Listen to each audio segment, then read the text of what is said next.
요한일서 3장 17절에서 20절입니다. 돈이 있는데도 형제가 가난해서 어려움을 겪는 거 보고도 가만히 있으면 하나님을 믿는 사람이 있냐? 하나님을 믿는 사람이 아니다는 겁니다. 하나님을 믿는 사람 할 때 하나님의 사랑을 입은 자냐? 그 사랑을 알고 이웃을 사랑하는 사람이죠. 근데 형제가 가난해서 어려움을 겪는데 도와주지 않는다. 안 믿는 사람이 아닌 거죠. 돈이 없으면 몰라. 돈이 있으면 도와줘야 하는데 요즘은 돈을 모으죠. 모아도 끝이 없죠. 옛날에는 돈을 모으지 않아도 돼요. 그때 생기는 돈, 생기는 양식으로 먹고 살면 됩니다. 근데 이제는 돈을 모아도 끝이 없어요. 집을 사야 되고 차도 사야 되고 현금을 가져야 하고 그렇게 하다 보니까 주변을 돌아보는 마음이 없어졌습니다. 먹고 사는데 걱정 없어도 더 많이 돈을 가져야 되기 때문에 주변의 사람들이 어떤 어려움을 겪든지 모른 척합니다. 그런 사람이 어떻게 하나님을 믿는 사람이냐 하는 거예요. 2000년 전이니까 이런 말씀을 한다. 이렇게 여기면 안 됩니다. 지금 우리에게 주시는 말씀이에요. 2000년 전에만 야 먹고 사는 거 걱정하지 마라. 하나님이 도우신다. 라고 말씀하는 게 아니고 지금도 우리에게 먹고 마시는 거 걱정하지 마라. 내가 너희 사랑하는 거 책임지 마. 지금도 말씀하십니다. 하나님을 믿는다는 것은 이런 걸 믿는 거예요. 교회 다니고 주구장 천당 가는 거 믿는 거. 이거는 부분이고요.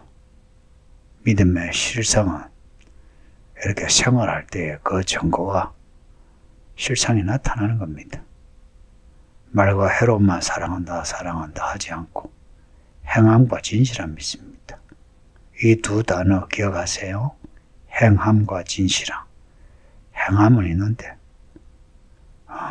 생색을 내면서 행하는 거 있죠. 돈 몇 푼 갖다 주면서 사람들한테 자랑하고 사진 찍고 어디에 이름을 내고 이게 요즘의 행함 아닙니까? 진실함은 뭘까요? 진실한 말 그대로 마음에서 마음을 다하여 행동하는 겁니다. 하나님은 진실하신 분이에요.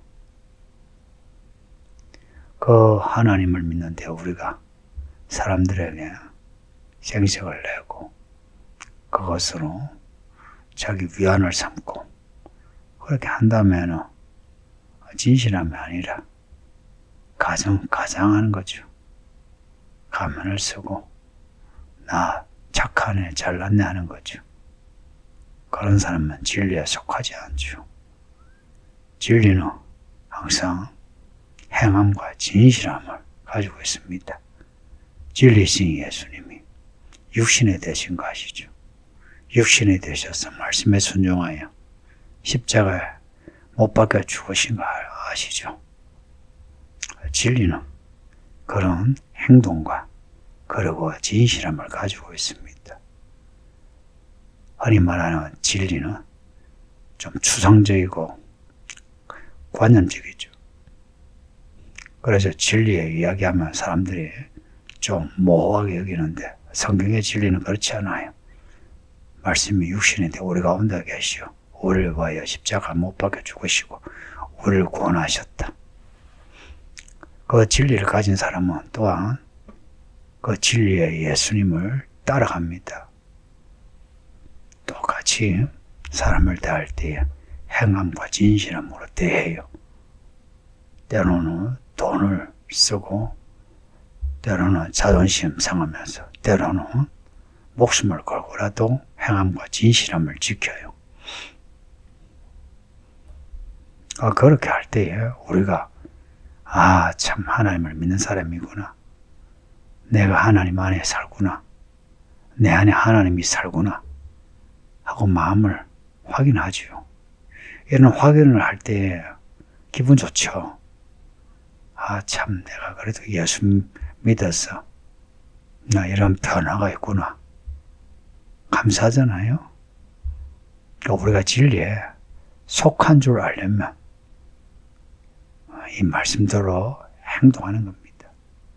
여기에 진리에 속한 할 때 이 속한 이 전치사는 진리에 속했다라고 할 수도 있고 진리에서 났다라고 할 수도 있어요.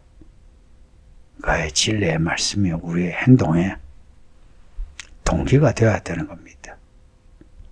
그리고 이것을 행함으로 내가 참 진리의 사람인 것을 확인하는 겁니다. 이렇게 행동으로 또 진실함으로 믿음으로 살며 우리의 마음이 담대해져요. 22절 보면 우리를 책망할 일이 있어도 할 때 이 책망은 비방입니다. 비방. 비판하는 거예요. 혹 우리가 우리 마음에 참 나 자신에 대해 책망하는 거 있죠. 가책감을 가지는 거 있죠. 그럴 때라도 행함과 진실함을 잃으면 안 돼요.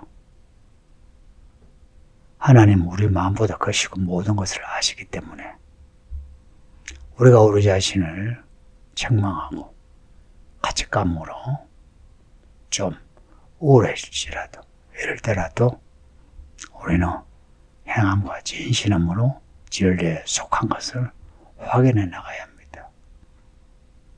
그러니 가능하면 우리 마음에 나를 책망할 거리를 주지 않는 게 좋아요.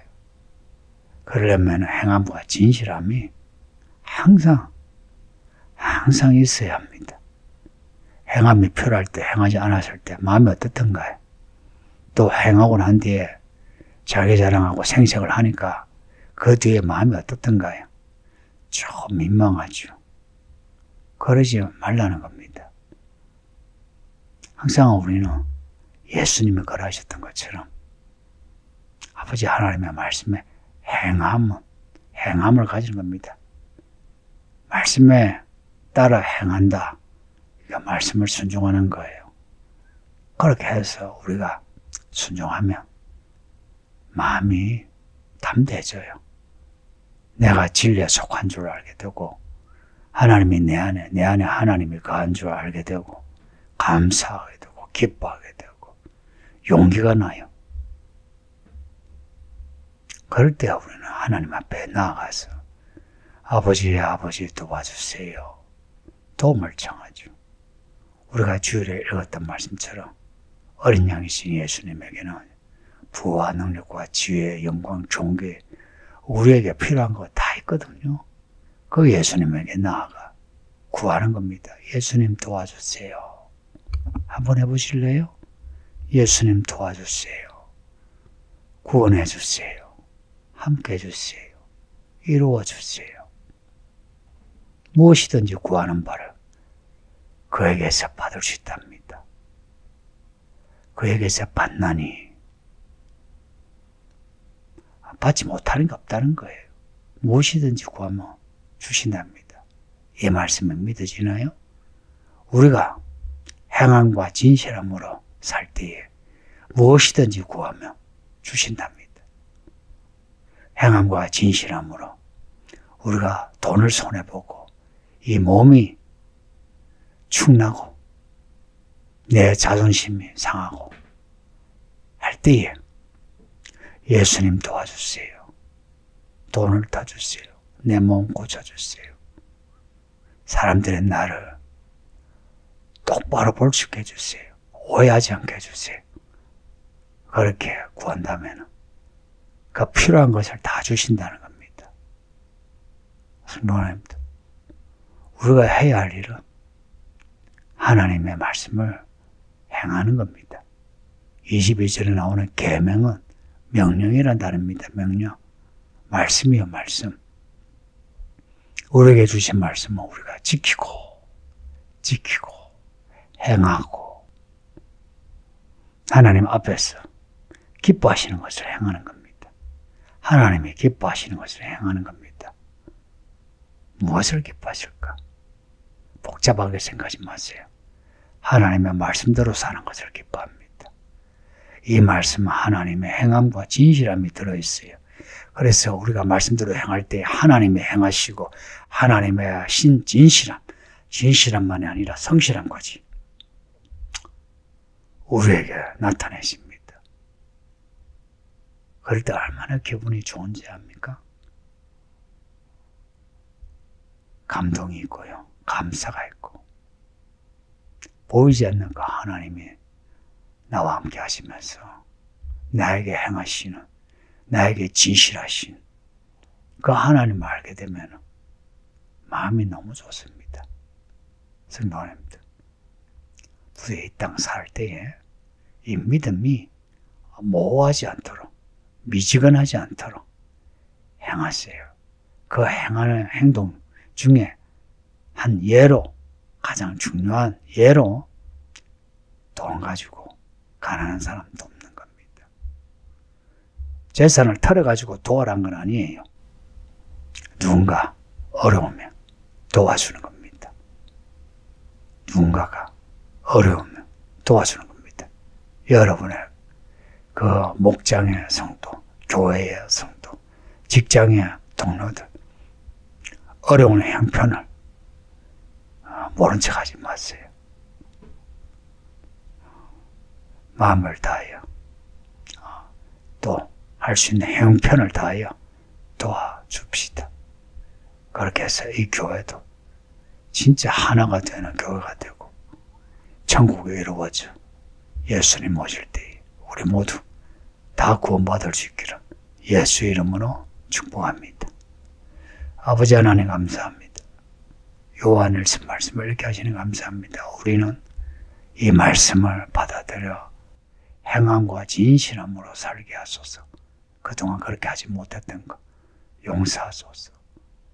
진리를 믿는다 하나 진리에 속하지 못했던 거 용서하시고 이제는 진리에 속한 사람으로 늘 행함과 진실함으로 사람을 대하게 하소서. 예수님 이름으로 기도합니다. 아멘.